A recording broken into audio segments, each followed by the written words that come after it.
E aí, Fio? Dando continuidade ao nosso estudo de evolução, eu vou falar hoje de evolucionistas. Claro, vou falar de Lamarck e de Darwin. E quem são? Quem foram? O que é um evolucionista? Evolucionista é aquele contrário ao fixismo. É aquele que defende a ideia de que as espécies são mutáveis. Elas modificam para uma melhor adaptação e, consequentemente, uma certeza de perpetuação. Eu pus aqui uma pequena introduçãozinha que diz o seguinte, ó.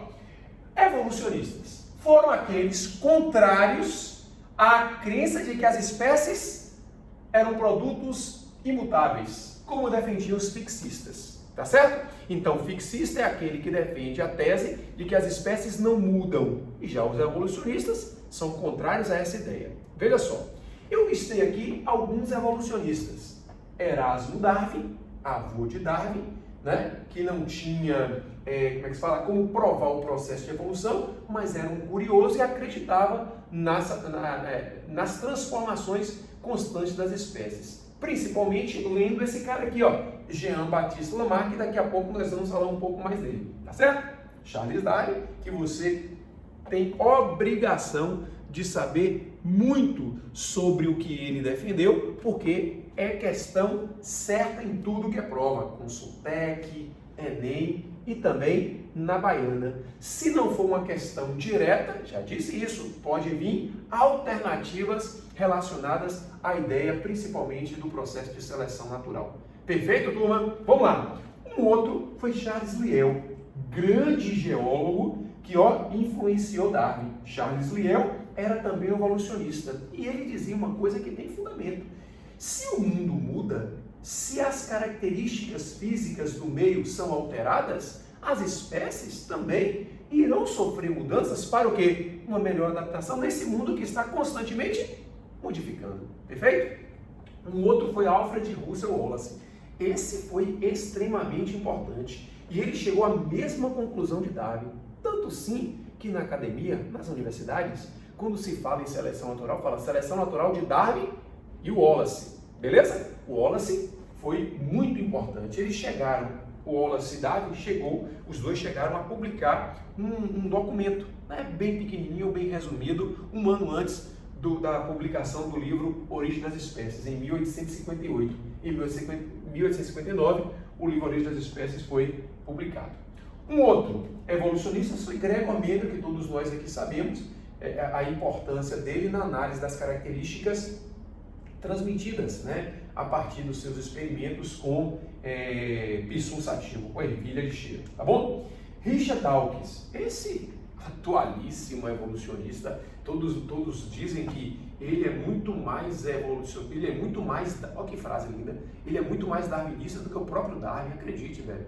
Ele é extremamente evolucionista. Ele, se você tiver a oportunidade, eu já tive o prazer de ler alguns livros dele, por exemplo, ele escreveu um livro chamado O Relojoeiro Cego, né, que fala constantemente sobre o processo de evolução e critica radicalmente o criacionismo, né?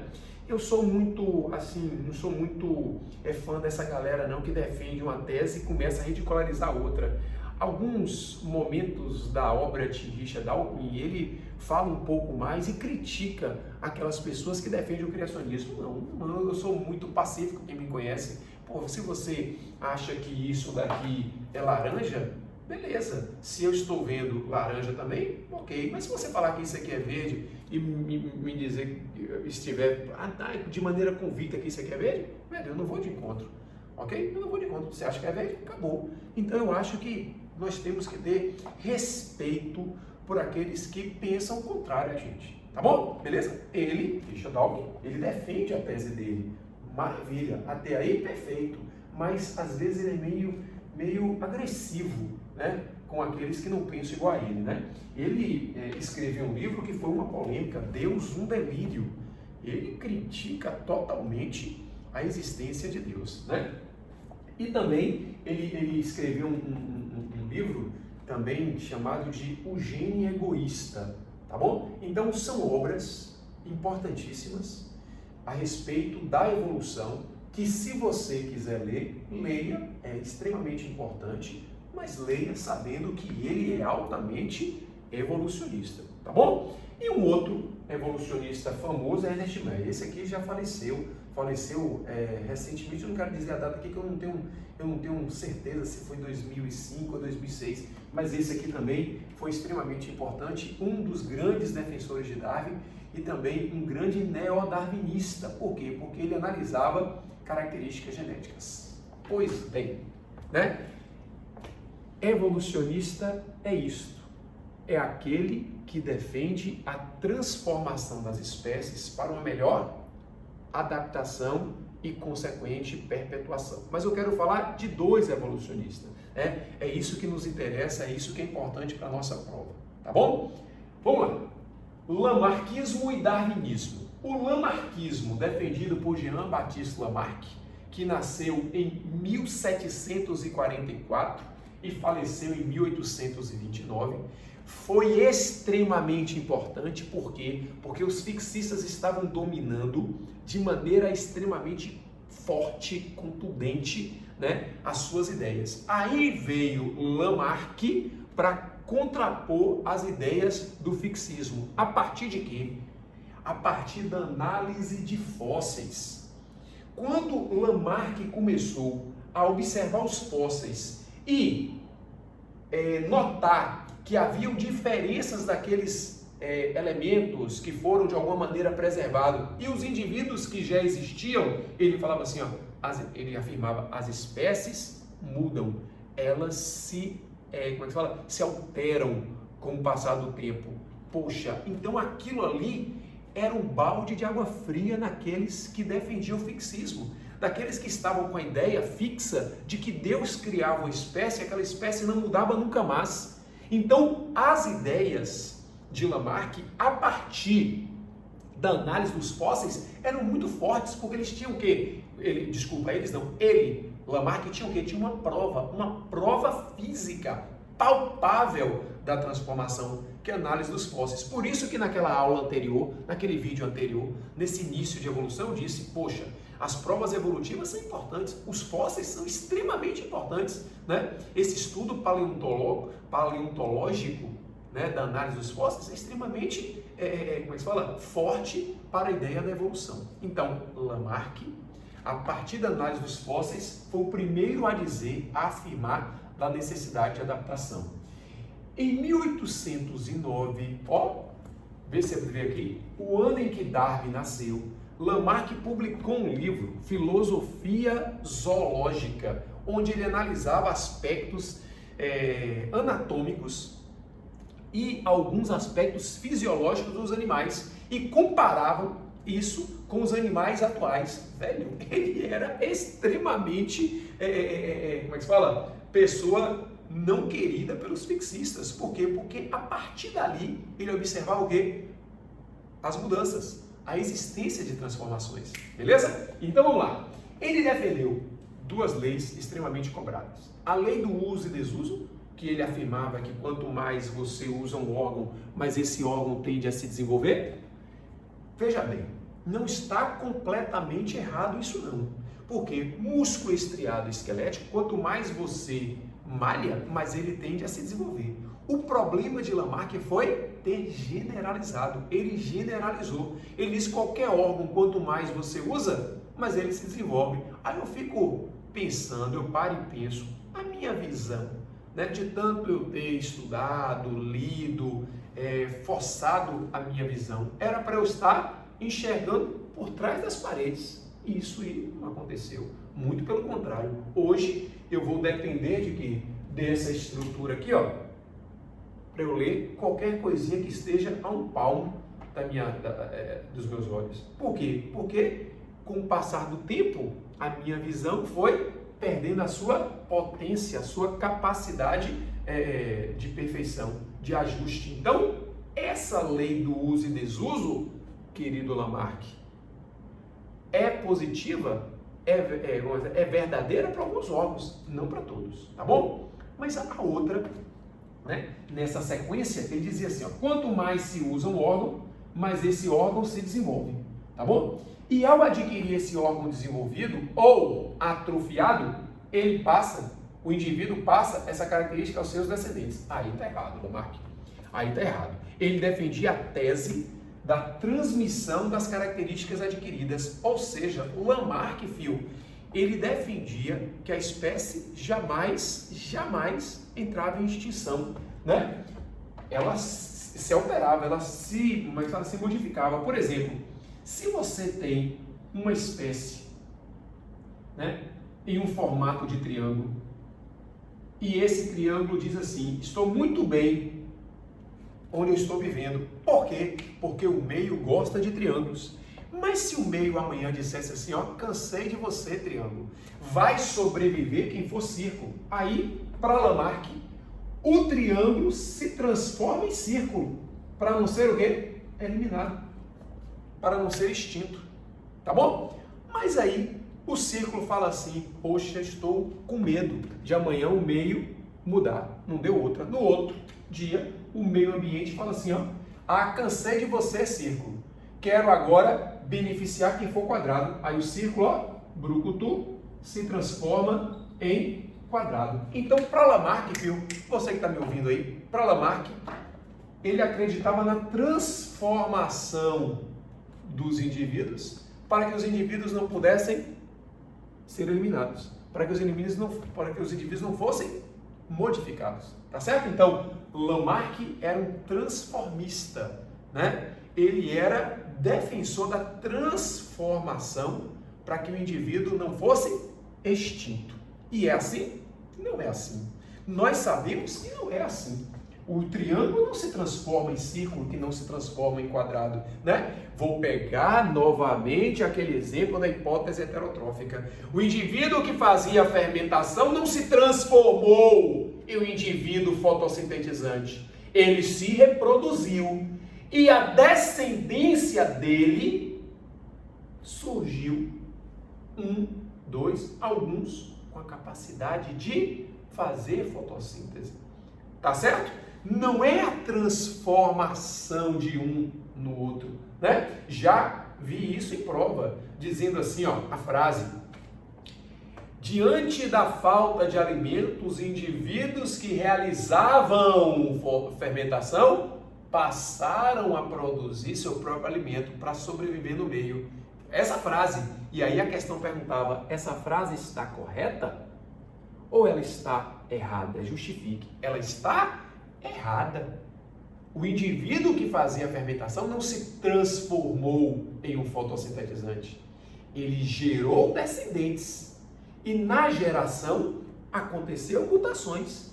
E essa mutação tanto poderia ser para o bem, quanto poderia ser para o mal. Quando essa alteração, quando essa mutação gerou indivíduos com capacidade de captar luz e produzir seu próprio alimento, isso é exemplo de evolução. Evolução é isso.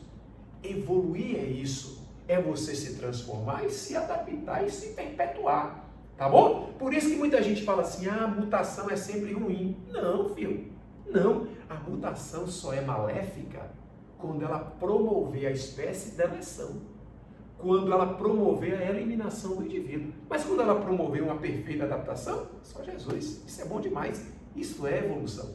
Amém? Então, ó, Lamarck foi o Lamarckismo foi uma defesa de Jean-Baptiste Lamarck, que inicialmente, claro, disse da necessidade de adaptação e defendeu duas teses, duas teorias: a lei do uso e desuso e a lei da transmissão das características adquiridas, beleza?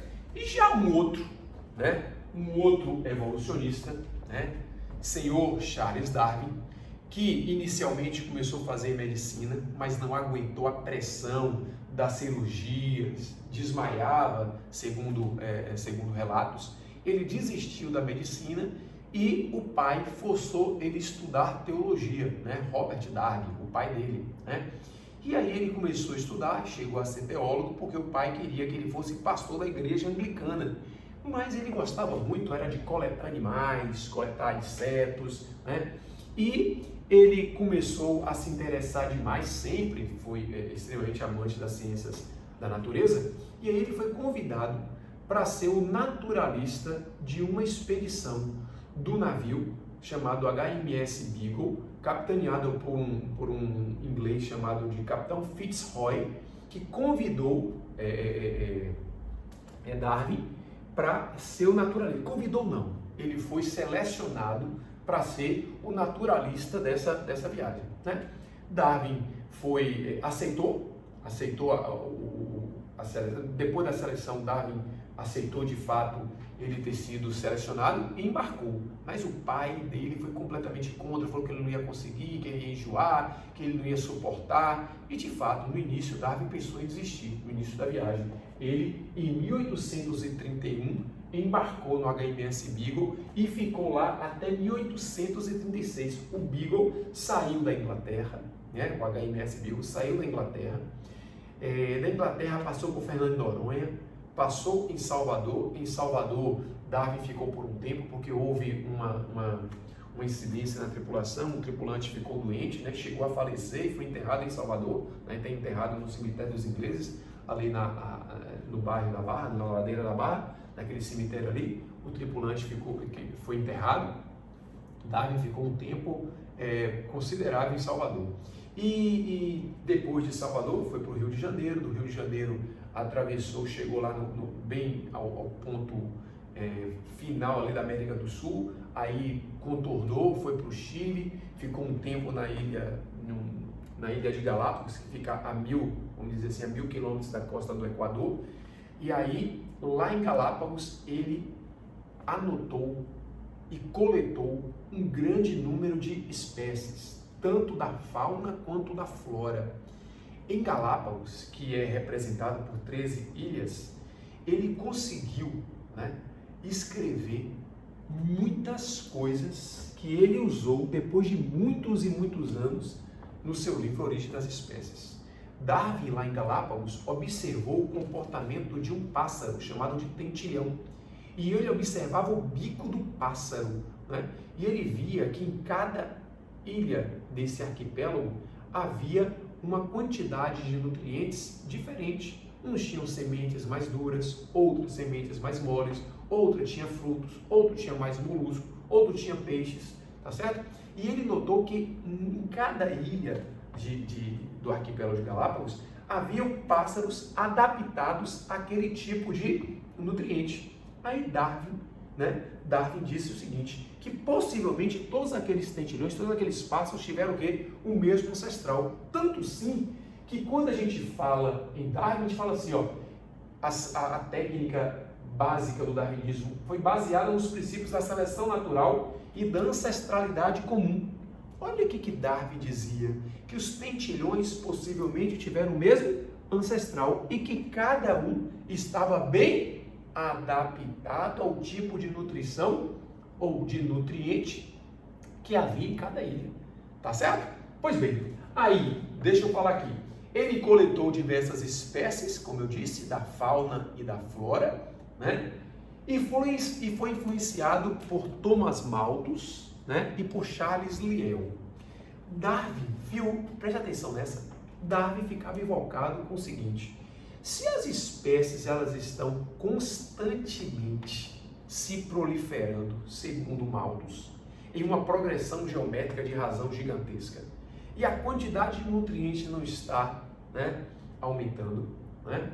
Por que as populações estão ficando sempre constantes? Nascem 10, morreram 3, ficaram 7, nasceram 50, morreram 26, nasceram 30, morreram 35, ou seja, o que eu quero dizer?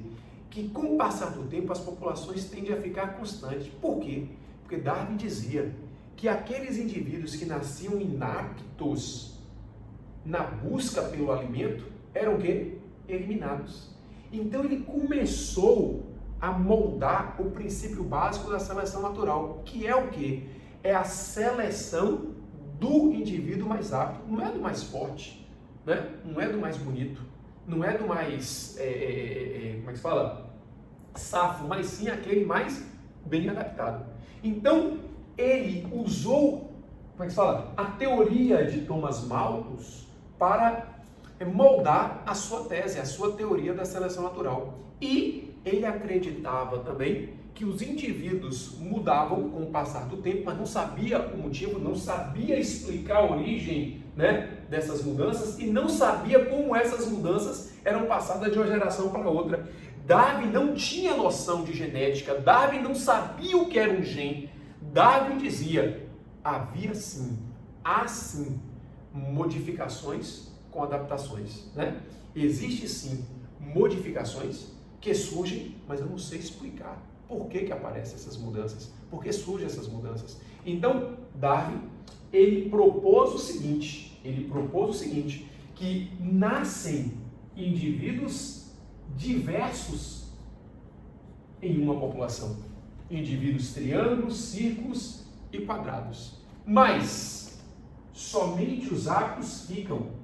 Vamos supor que o triângulo foi apto, né? E aí, ó, por que somente os triângulos ficam? Porque eles são submetidos, essa população é submetida a uma seleção natural. Aí você me pergunta assim, sério, e o que é então seleção natural? Seleção natural é o conjunto de fatores que atua sobre uma população diversificada, eliminando os menos aptos, eliminando os indivíduos menos capazes de sobreviver disputando aquele espaço, aquele nutriente. Então, os menos aptos são o quê? Eliminados. Então, vamos lá. Eu não posso deixar de confrontar Lamarck com Darwin. Então, se eu fosse usar o modelo da girafa, vamos lá, que muitos vestibulares colocam aí. Para Lamarck, haviam girafas de pescoço curto, beleza? Pode repetir devagarzinho comigo aí.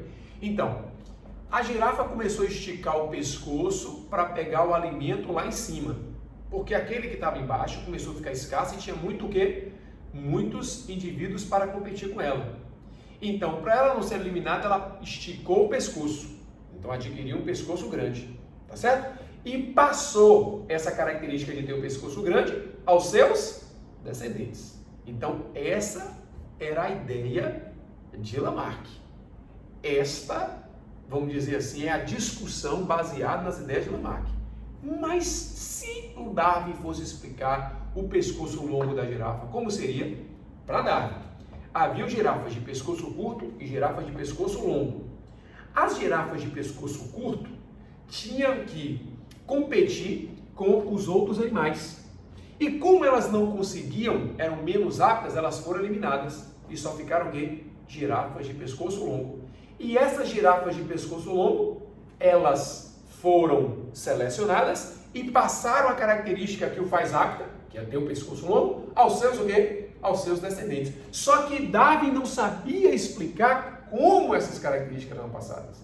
Darwin não tinha conhecimento do processo de perpetuação e nem de origem dessas modificações. Tá certo, gente? Então, eu não posso esquecer. Lamarck, o indivíduo se transforma em um apto. Darwin, os indivíduos surgem aptos e inaptos. Os inaptos são o quê? Eliminados. Beleza? Então, no próximo vídeo, vamos falar um pouquinho mais sobre seleção natural. Valeu? Valeu, Pio. Um abração.